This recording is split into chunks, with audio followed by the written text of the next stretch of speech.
మిత్రులందరికీ నమస్కారం.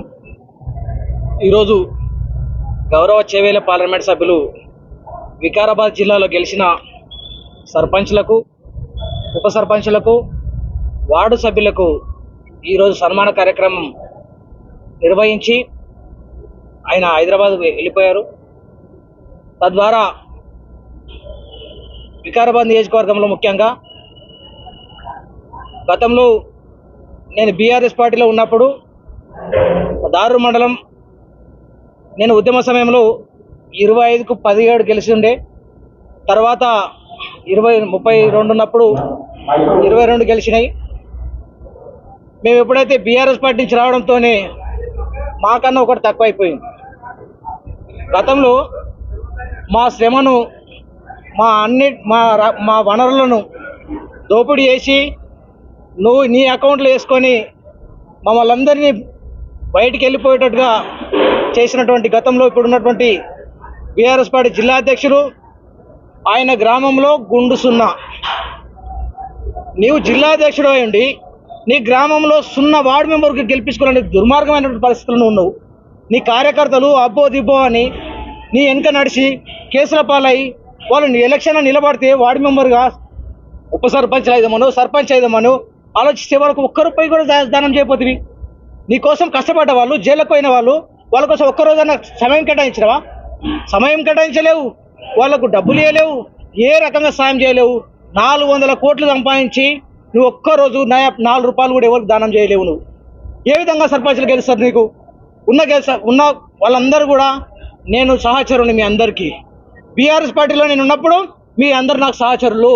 మీ పైన నాకు ఎలాంటి అది లేదు. మీరు ఎప్పుడు వచ్చినా బీజేపీ పార్టీ వెల్కమ్ చెప్తుంది. మీకోసం మీరు ఆ పార్టీలో ఉన్నా సరే మీకోసం నేను మంచి కోరే వ్యక్తిని. కానీ జిల్లా అధ్యక్షుడు అనేటోడు ఆ పార్టీకి కలంకం. అక్కడ ఉన్నటువంటి కేటీఆర్ కూడా గమనించాలి. పోయి ఈడ ప్రెస్ మీట్ పెడితే ప్రెస్ మీట్ ఖర్చు అవుతుంది అంటే చెప్పి కూడా పోయి నువ్వు తెలంగాణ భవన్లో ప్రెస్ మీట్ పెడుతున్నావు. ఏం చెప్తున్నావు నువ్వు? నీ సొంత ఊళ్ళో ఏమని వచ్చినాయా నీకు? నువ్వు చెప్తున్నావు కదా మొన్న ఆడ ఇట్లా చేసిండు, అక్రమాలు చేసిండ్రు, ఇది చేసిరని అన్నావు కదా. మరి నువ్వు అప్పుడు నువ్వు చేసినప్పుడు ఏ నాయకుడు ఉంటే మనం కేసు పెడుతుంటే కదా. సోషల్ మీడియాలో ఒక్క పోస్ట్ వ్యతిరేకంగా పెడితే నర్సాపురం నుంచి ఉండబోయి పోలీస్ స్టేషన్లో కూర్చోబెట్టిండు. నేను చూడలేదా? నువ్వు ఊళ్ళకు మీతో నిన్న కార్యక్రమాలకు వచ్చి ఎంతమందిని నువ్వు జైల్లో లేపించినావు, ఎంతమందిని నువ్వు పోలీస్ స్టేషన్ లోపల లేపించినావు? సిఐలకు, ఎస్పీలకు ఫోన్ చేసి తన్నాన్యం కదా. అదే పార్టీలో ఉంటే తన్నాన్యం కదా. ఈరోజు చూస్తే నువ్వు 3వ ప్లేస్కి పోయినావు. ఈరోజు వికారాబాద్ నియోజకవర్గంలో బీజేపీ పార్టీ 2వ స్థానానికి వచ్చింది. రాబోయే ఎమ్మెల్యే ఎలక్షన్లో ఖచ్చితంగా వికారాబాద్ నియోజకవర్గం నుంచి బీజేపీ ఎమ్మెల్యేగా అవుతా. నీ టీఆర్ఎస్ జిల్లా అధ్యక్షునిగా నువ్వు కూడా నిరూపించుకో. నీకు కనీసం డిపాజిట్ వచ్చే పరిస్థితి కూడా ఉండదు రాబోయే ఎలక్షన్లో. కేసీఆర్, కేటీఆర్ మీరు కూడా రాసుకోండి. ఇట్లాంటి దుర్మార్గులను మీరు మేపుతున్నందుకు మీ పార్టీకి ఉద్యమకారుల ఉసురు జరిగింది. మీ పార్టీకి ఎవరైతే కష్టపడ్డాడో వాళ్ళ ఉసురు జరిగి మీరు కథమైపోయినరు. గతంలో సర్పంచ్లను గెలిపించిన వాళ్ళని ఆత్మహత్యలకు పుసుగొల్పిరుగా. మీరు ఒక్క సర్పంచ్ను ఆ రోజు పలకరించిరా? నిధులు ఇవ్వలేదు, నీళ్ళు ఇవ్వలేదు అనే దుర్మార్గంతో ఏ రకంగా అయితే ఆంధ్ర మీద మీరు కొట్లాడినరు. ఈ రోజు అదే సర్పంచ్లకు నిధులు ఇవ్వలేదు, అదే సర్పంచ్లకు నీళ్లు బిల్లులు ఇవ్వలేదు. బిల్లులు ఇవ్వకుండా ఆ రకంగా హింసించినటువంటి బీఆర్ఎస్ పార్టీకి అసలు సర్పంచ్ల గురించి ఓట్లాడి నైతిక హక్కు లేదు. రాబోయే ఎంపీటీసీ, జడ్పీటీసీ ఎలక్షన్లలో ఖచ్చితంగా బీజేపీ పార్టీను వికారాబాద్ జిల్లా పరిషత్తు మేము చైర్మన్ కైవసం చేసుకుంటాం. అదేవిధంగా ఆయా మండలాల్లో ఎంపీపీలు గాను, ఆయా మండలాల్లో పిఎస్సి చైర్మన్లు కూడా ఈసారి పకడ్బంద్గా మేము గ్రామ స్థాయి నుంచి అందరిని నిలబెడతాము. మా కోసం అధికార పార్టీ చాలా కుయుక్తులు వండిండ్రు. అక్కడక్కడ మా పార్టీ నాయకుల మీద దాడులు చేసిండ్రు, కత్తులతో ఓడిసిండ్రు. ఎన్ని చేసినా మేము నిలబడ్డాం, నిటారుగా నిలబడ్డాం. మాతో సాయమైనంత సర్పంచ్లకు సహకరించినాం. సర్పంచ్లో గెలిచే విధంగా మేము కృషి చేసినాం. ఓడిపోయిన సర్పంచ్లందరూ కూడా బీజేపీ సెకండ్ ఉంది, కానీ ఎక్కడ కూడా టీఆర్ఎస్ పార్టీ సెకండ్ ప్లేస్లోకి రాలేదు. పోటీ మాత్రం కాంగ్రెస్కు బీజేపీకి మధ్యలో జరిగింది. మా వాళ్ళందరూ 2 ఓట్లతోని, 3 ఓట్లతోని, 8 ఓట్లతో ఓడిపోయిన వాళ్ళు సగానికి పైగా ఉన్నారు. ఇంకొక 20 మంది గెలుస్తుండ్రి.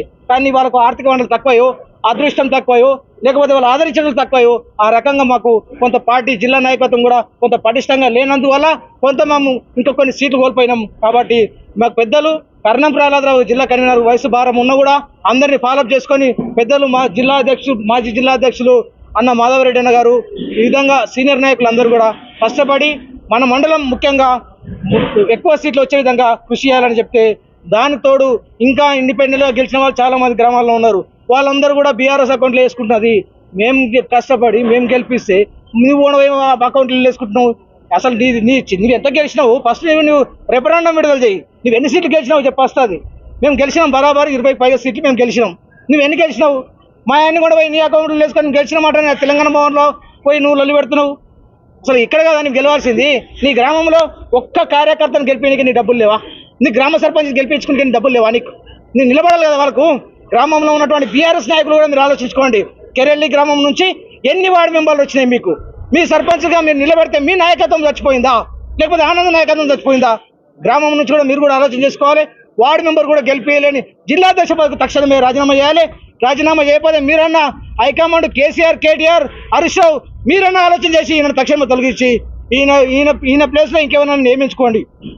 ఎప్పుడైనా సరే నికార్స్ అయిన కార్యకర్త కష్టపడ్డవానికి ఫలితం లేదు.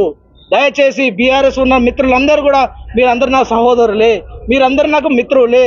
మీరంతా కలిసి ఆయన కోసం తిప్పలు పడితే ఆయన మిమ్మల్ని అందరినీ ముంచదగ్గర ఉంటాడు. ఈ రోజు నువ్వు అప్పుడు కష్టపడ్డ నాయకులు ఒక్కడైనా నింబడినాడా? నికార్స్ అయిన ఉద్యమకారులు ఒక్కడైనా మండల అధ్యక్షుడు నింబడి ఎవ్వరు లేరు. అందరూ నీ కోసం వాడుకొని నిన్ను అన్ని రకాలు చేసి ఇంకో పాటికి ఇప్పుడు అవతల ఉన్నారు. ఏం ఇచ్చినావు నువ్వు కార్యకర్తలకు? ఎంతమంది ఉసురు కలిగింది? ఎంతమంది ఆస్తులు ఖర్చు పెట్టుకున్నారు? ఎంతమంది భూములు అమ్మినారు?